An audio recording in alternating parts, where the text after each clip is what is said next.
the Act 2 podcast, a podcast for the real-life working screenwriter. That's you. I am Tasha Hugh. And I am Josh Hallman. And we are Act 2, a network and support group for the everyday working screenwriter. This podcast is just one of the things we do, so thank you for joining us here. I feel like this is like the first episode we've done this year. I don't know why. I think it's because I got sick, and so we had to do a repeat episode, and like the first one was like our goals one, and we were just like, I felt like a new baby then, and like now I'm back. And we had obviously Patrick on last week. Yeah, we couldn't do this at the beginning of last episode. And I've had a story to tell you for so long, but I feel the same exact way that, yeah, I was feeling good. I never get sick. Something happened to my voice. I don't know what's happening over here, but yeah, nasty stuff in Los Angeles over here. Everyone's sick. I was supposed to have a meeting with all of my agents yesterday, and as I was packing up to drive there, they were like, "We're all sick, Tasha. We can't do it. we have to move it." And then to add on to this, what's currently happening right now is Sundance. Yes. Which my wife is attending. So, oh God. Yeah.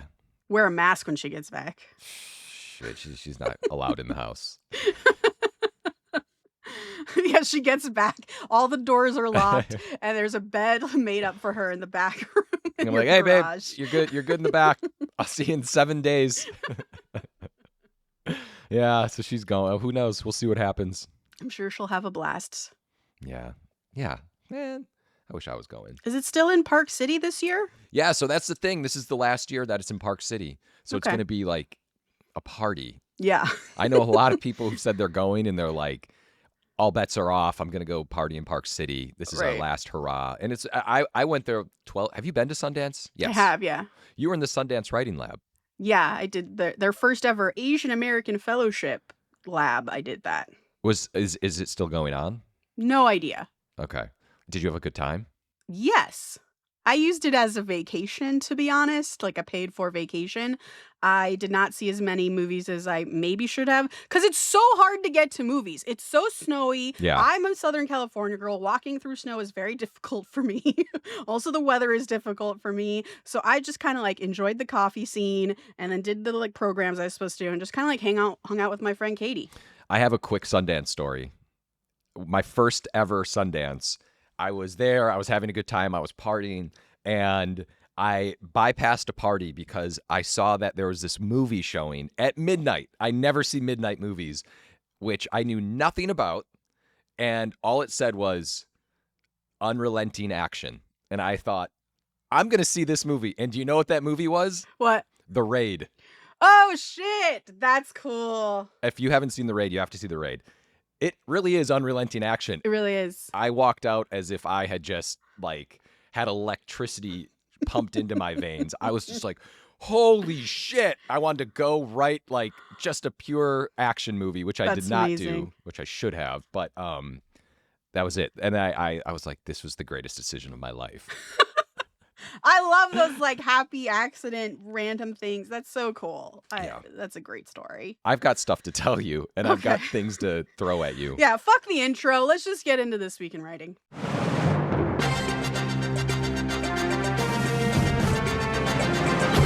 This Week in Writing. Tasha. Yeah. This really isn't much of a This Week in Writing, but you know how I like to surprise you with things. Yes. Okay. So this is me surprising you with something. Okay. As you know, the Academy Awards are coming up, and we're going to have an Oscar episode at some point, probably soon. Of course, obviously. Yes. The Best Pictures were announced. Yeah. So now I'm going to see, out of the 10 Best Picture nominations, Shit. how many of them have you seen? Okay. Let's go. Begonia. Not yet. F1. Yes. Which, by the way, F1. Dude, come on. Jesus. Okay. Amen. Frankenstein. I started it and then hated it, and so I stopped. Hamnet. No, on my list. Marty Supreme. Was supposed to see it last night, and we canceled. One Battle After Another. No. The Secret Agent. I don't know what that is. Sentimental Value.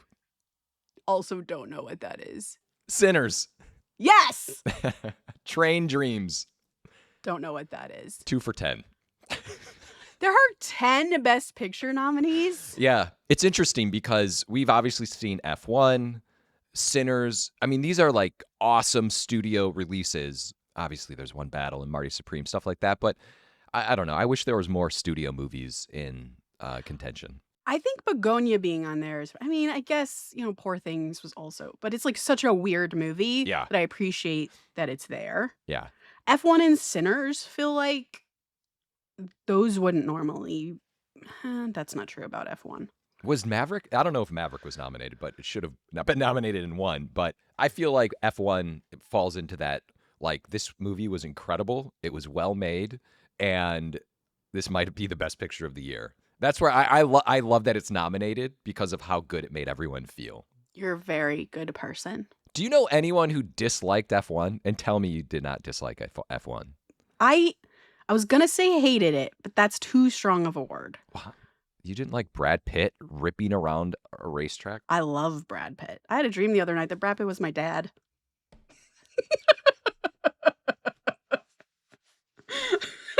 We were superheroes.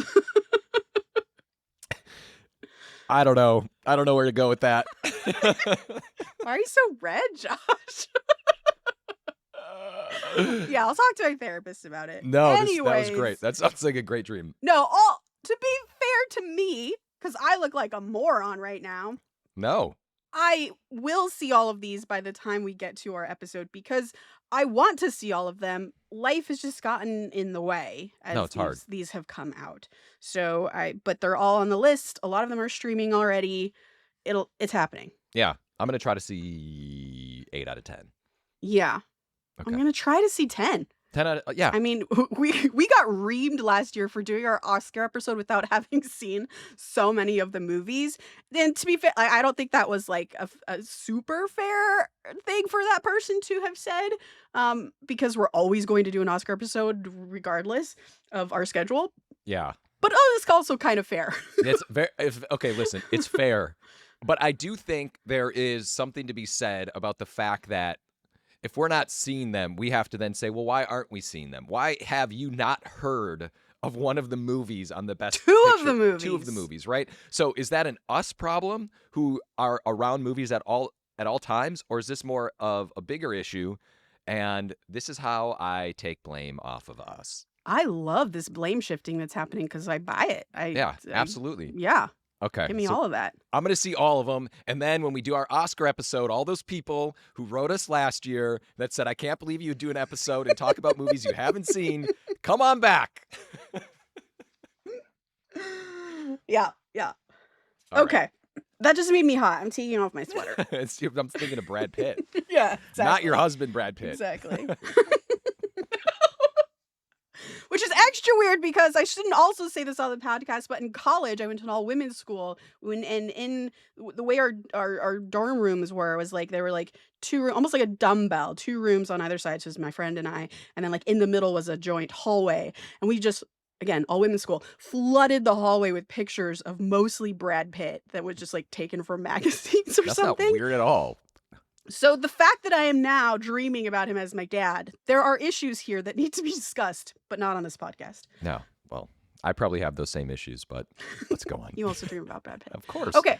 My This Week in Writing is, we always get the question of when do you know your script is ready? So I want to talk about that in the context of something that I'm working on currently, where I am finishing a draft today of my book adaptation that you have read multiple times. I'm sending it to the author. I'm sending it to my agents. And I think the script is really good. I think the writing is good. I think the dialogue is great. I think the scenes are interesting. I think the structure works. All that being said, I do not think it's perfect yet. I think there are still some screws that can be turned in certain places to make the scenes a little tighter, to make them work for me a little bit better. There's a training montage in it that I think can still be a better version of itself. But this is my 7th draft of the script. So I've sent it to writers group 3 times, I think. Yeah. I've sent it to my manager 3 times. I've put a lot of blood, sweat, and tears into it. And every draft has gotten, I think, demonstratively better. But I feel like I'm at a point where I can't really change things without thoughts from the outside, without an outside perspective at this point. I've done all that I can do. It's the best version of what I see for every single scene. If I put this thing down for a month and I came back to it, then I could probably have some of that insight, but I don't have a month. I have to get it to people because people are waiting for it. So out the door it goes. But the point is, when we talk about when is your script ready, we talk about going with your gut, but also putting in the work. And this is what it means, that this is draft 7. It's not draft 2. It's not draft 3. I've had my trusted circle read it. They've given me multiple notes. By the way, the last 2 times I did send it to writers group, when I asked you guys for notes, I was like, yes, give me any notes you have. But also, here's a specific list of questions of things that I'm struggling with that I want to make sure I'm executing well. So let's get specific. And I think the more drafts you do, the more you're dialing in like that and tightening things up. So that hopefully, I don't know, hopefully this is just helpful for you if you're thinking about, is my script ready or is it not? This is an example to me of when a script feels ready. Yeah, I think that's perfect. Yeah, That's how you know when your script is ready. I think so. Okay. As you know, I like to go on my walks, my thinking Yes. walks. Yeah. And I did that. I was taking a walk not too long ago. It was in the morning. I left. I was trying to break a story. I was like, okay. No, I'm sorry. I was trying to break an idea. I'm like, okay, I want to get this new idea, this family stuff, action stuff, blah, blah, blah, blah. And I leave my place. I take a right. I'm walking down the sidewalk, and you know my neighborhood. It's like populated with Mm-hmm. people. And I have my headphones on, and I'm thinking, and I look across the sidewalk on the other side of the street, and there was a coyote just trotting along. And I was like, oh my God, that's crazy. It's like, well, I guess I'll keep walking. So I started to like kind of slowly walk, and the coyote crossed the street, came to the same sidewalk as me, and just stared at me. And In front of you, behind you? in front of me. It was probably about 20 feet away. Whoa, so you're walking towards it and it decides it wants to get in your way. So I stop. It came onto the sidewalk. Yeah. Like not the street, the sidewalk. I Yeah. was like, this is crazy. So I start backing up. And I was like, I'm not dealing with this shit. And there's people, by the way, like just down the street. So I start backing up. And so it starts trotting towards me. And then I thought, no, this can't be happening. So I started to like trot backwards. Oh shit. And then it started to come a little faster, and I turned and I ran, and I got chased by a coyote up my street. It started to run after me. I ran at the I'm talking Tom Cruise, peak, like Mission Impossible. I'm sprinting up the street, and this coyote came after me, and I turned around, and then it kind of like zigged away and went into a backyard. And I just sprinted back to my place. Did you turn around and like put your hands up and like blah, or you just like turned around like No, I didn't know what to do. And I was going to message you, but I had so much adrenaline. I was like, who do I tell this story to? I was trying to break my story. And then I ran back, and I actually sat in my car, because then I drove and I tried to find it. I don't know what I was going to do, hit it maybe. And that's it. And I never broke my story. And I ran from a coyote. And then I ended up finding out that you're not supposed to run from coyotes, because then it thinks you're like prey. Yeah. Yeah, I ran. Do you have regret that you ran? A little bit. Yeah. Not that you should be, but are you ashamed that you ran? Well, that's an interesting thing, because on one hand, no, because I'm good. Yeah. You're a good runner, by the way. You're very fast and you have good stamina, as we know, because you also ran away from like some weird psycho killer on the street. I've run. The coyote was another thing. You know when they're like, you put your arms up and scream. Yeah. That's what you're supposed to do. Yeah. That instinct like left me. I was like, Oh. there is no world in which I'm fighting a coyote with my bare hands. This is not happening. Okay. I feel like I could kick a coyote's ass. But I think I talk a big game, because I was hiking once in Los Angeles up by the observatory, Yeah. and a coyote was there and it's kind of like limping. And like, I know for a fact that coyotes are very smart, and sometimes they do that as a way to like draw you in. Oh my And God. so like my heart was like, no, I want to help this poor animal because it's so sad. And then part of me was like, fuck, this thing's trying to kill me. Yeah. It's smarter than I am. Yeah. And there was this like panic that happens, especially because I was hiking. So I wonder if it's different when you were on your street. But when you're hiking, you're like in its element. And so there's a sense of like, oh, fuck, I'm like this close to a wild animal. I have no idea what it's going to do. I need to get out of here. Yeah. So yeah, I still think I could have beat it up if it attacked me. But I did definitely like slowly walk away. Wait, what did you do? You kept hiking? I walked away and went into a different direction. Yeah, I mean, well, at least you kept hiking. I've seen like a bobcat, and I'm like, I'm done. And I just like turned back. I don't do well with nature. Yeah, nature's rough. So that was my. I've been meaning to tell you that and I thought about it because we had done an episode about like how to like talk stories out, and just like that I was doing it, and I'm like talking to myself, walking, and I was like, oh my god, there's a coyote. I can't believe it ran after you. You're not a small man. I know. What did it think it was going to do? It was a big coyote. Was it? Yeah, it was. You know my dog size? Is it like my dog size? Oh, yeah. Oh, yeah? Yeah, of My course. dog is a 60-pound golden retriever. This was a 65-pound coyote. It was huge. I don't think I could have beat up a 65-pound coyote. I did have an idea that came out of it, and I'll just put it on for anyone, is that I was thinking about a guy who's getting like terrorized by like a neighborhood animal, just walking in his neighborhood. That's a great idea. Okay. See, nothing is for naught. If you are a writer, everything matters. Went home and wrote the opening. Uh-huh. I'm constantly doing that to Paul. Like some random thing will happen and it's just a random thing. Nobody gives a shit. And I'm like, yeah, but what if that's actually this? And it's like a ghost and it's blah, blah, blah, blah. Okay. I love that story. I wish we ended with it. Now I have something lame and serious to talk about. Oh, Jesus. Josh, something we did not talk about during our goals episode, but it has kind of been percolating for me and has really finally hit home, is I think something you will appreciate, which is I figured out a mantra for myself this year, and I don't ever do mantras. It's not my thing, Yeah. but I'm doing it this year, and my mantra is just do it. I think I've heard that one before. God damn it. No, never mind. I give up. No. This is a great mantra.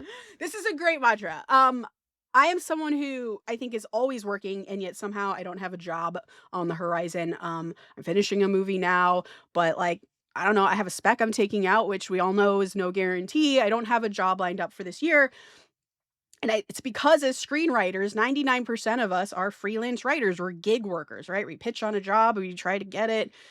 We write a spec, we try to sell it, then we start all over again. And that's not like super sustainable for everybody. It's very stressful. So I think this like just do it mantra for me is just like not waiting for permission, not waiting for the meeting before I do the thing. Like I'm waiting on a meeting on something before they'll pay me.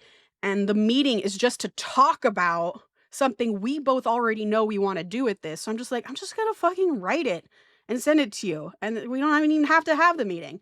So stuff like that. Like, I think writing a spec is part of that empowerment, but also like make a short, develop other writers' stuff, take that to market as a producer, build a company by just like producing things, direct something. Like, you're never going to feel ready. So just do it. And guess where this new inspiration has come from, Josh Hallman? Steven Spielberg's interview. Oh, Steven Spielberg's interview.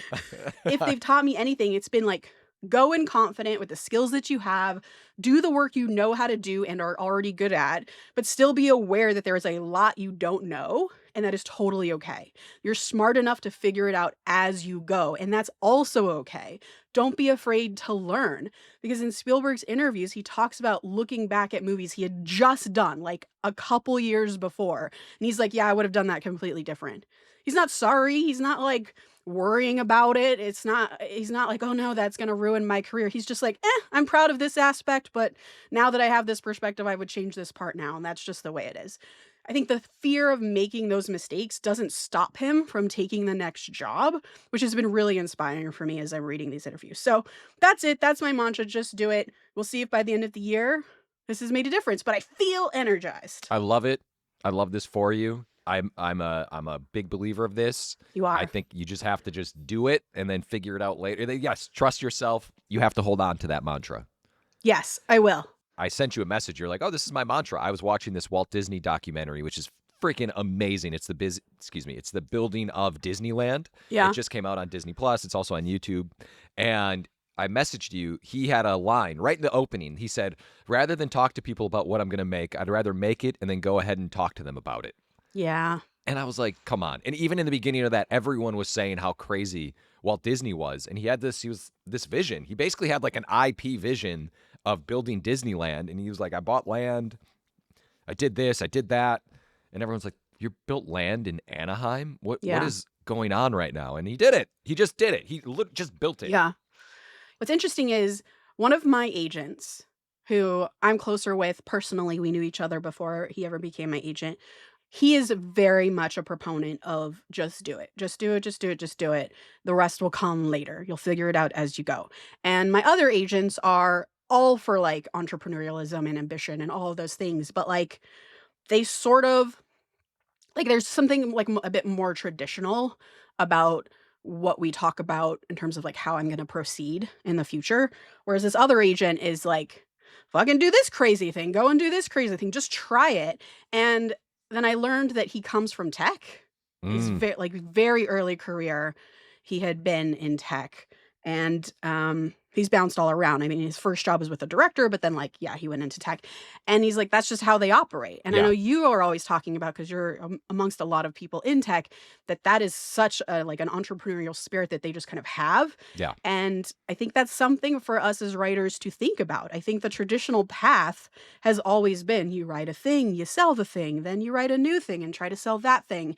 And there are so many ways now to make a living, and that can certainly be part of your business, but what else is a part of your business? How else are you trying to move projects forward and come up with story, etc.? And yeah, just do it. Just freaking do it. Yeah. That's an interesting, like the tech mentality. Just fail. Yeah. Failure is success. Yeah. I'm terrified of failure, but this is the year I get over it. Okay. Our topic today, we are talking about the question that we always try to address at the top of our pitches, the question we get a lot of times from executives when we're trying to get a job, or even from our managers as we're trying to pitch new ideas of what we want to do next, which is why you? Have you ever been asked this question before in a meeting? Yeah, I have actually. Go on, tell me more. Why are you the person to write this? I just usually lean into personal anecdotes of why something is very important to me.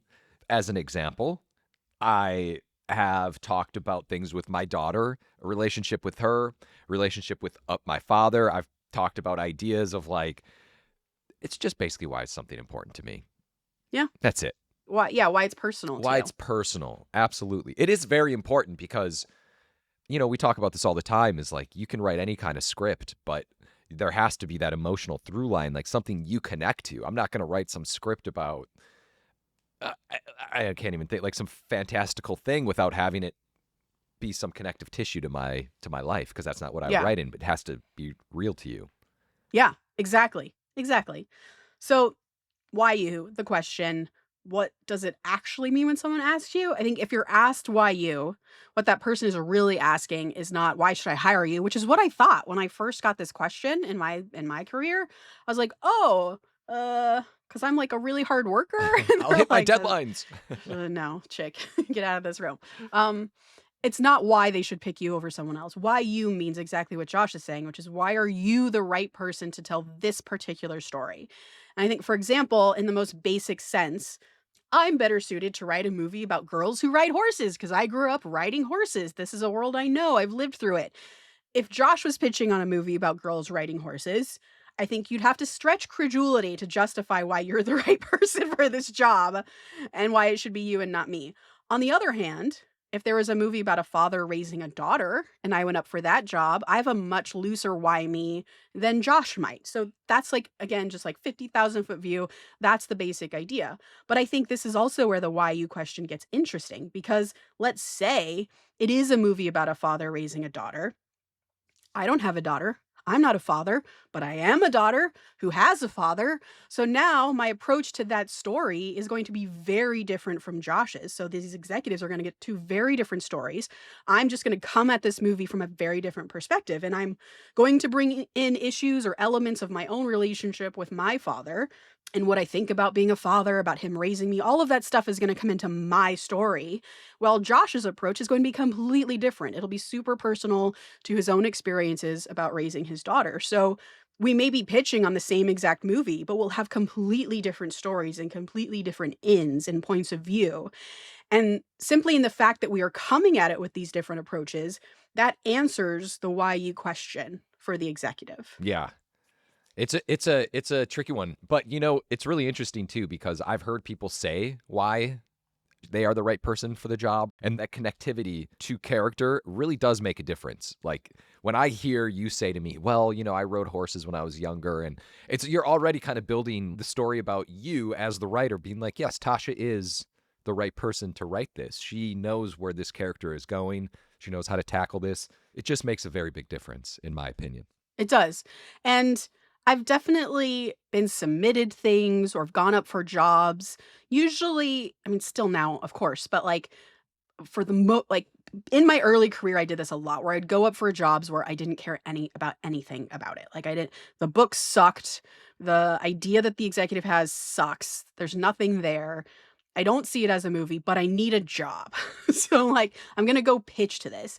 And the best way to answer this question of why you, and also just the best way to care about the job, is to find your movie within that prompt. If it's a book that you hate, if it's a, I don't know, it is a father-daughter story and you're a single woman who had two moms, like you don't have that experience, that's fine. If you still want to go up for this movie, find your movie inside that prompt. What about fathers and daughters inspires you? What stories about that kind of relationship have you always wanted to tell, or that taps into your own experience, even if it's very different? Maybe you really want to talk about a mother and a daughter because that's your experience, but you just kind of replace them with a father if you're able to do that, and that makes sense. Maybe you just want to talk about how men treat girls. Whatever it is, like find your movie in the thing you're doing, and that why you will really start to come up in like just naturally in the way you start to tell your story. It's also, I think, really important to people who are writing specs. If you started this journey at the beginning of the year, you're writing your new spec. I've been in the position where you're just pitching ideas to yourself even, or to your manager or whoever that you think are really cool. But when you take a step back, you're like, that's a cool idea, but that's just not for me. Yeah, it's a good lesson too. If you're writing something that you feel like, I'm just writing this because it's what the market wants, or, I don't know, gay sports stories are hot right now because of heated rivalries. So I'm going to write one. Well, if you're finding it's difficult to write that, it's probably because you haven't found why you're doing it, basically. Which then brings me to the final piece of this whole puzzle, which is pitching the why you when you go to pitch. And it is, of course, very important in our opinions that you bring something personal to the table when you pitch. And if you do it successfully, I don't think they will be asking the why you question. They will automatically know why you, because Yeah. you did it in your pitch. Meaning, you start your pitch with, you love this idea for this reason. It sparked this in you. Why?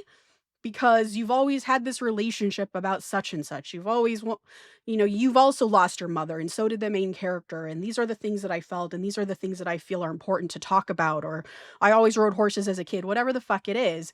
There is a reason that you took time out of your life to try to pitch on this idea and or write this original spec, and there's something personal there. So talk about it right from the get-go. And I'm going to give you a really great example, which is a shout out to Kevin, who Josh and I both know. He's worked occasionally for us on Act Two. He was my amazing writer's assistant on Mighty Nine, my assistant on Tomb Raider, and he practice pitched to me one time for this show that was a bonkers animated sci-fi idea. Kevin, if you're listening, I loved it.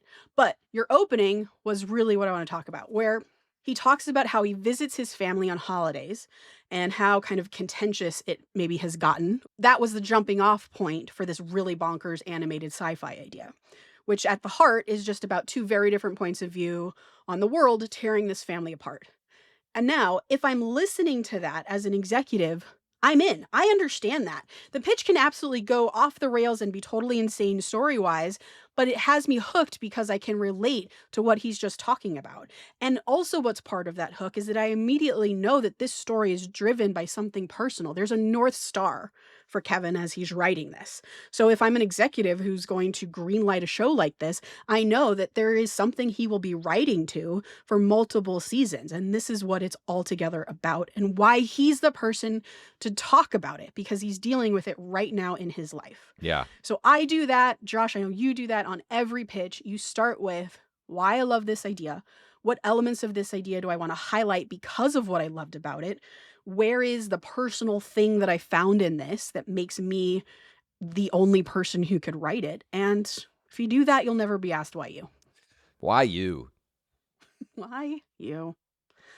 All right, that's it. That's our TED Talk about why you. If you have any follow-up questions about that question, why you, if you've gotten that question, you weren't sure how to answer it, or I don't know, anything, any weirdness around the question why you, also curious about those stories, let us know in the comments or shoot us an email at ActTwoWriters@gmail.com.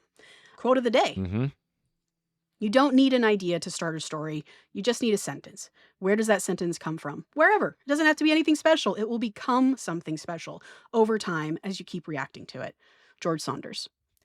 My boy. Please remember to rate and subscribe. Follow us at Act2Writers for more awesome writing stuff. You can follow me, Tasha, at Story Thursday on Instagram or on Twitter at Tasha 3.0. I'm Josh Hallman on Instagram. Joshua Hallman on X. And as always, the Act 2 podcast is a production of Act 2, a network and support group for the everyday working screenwriter. This episode was edited by Paul Lundquist.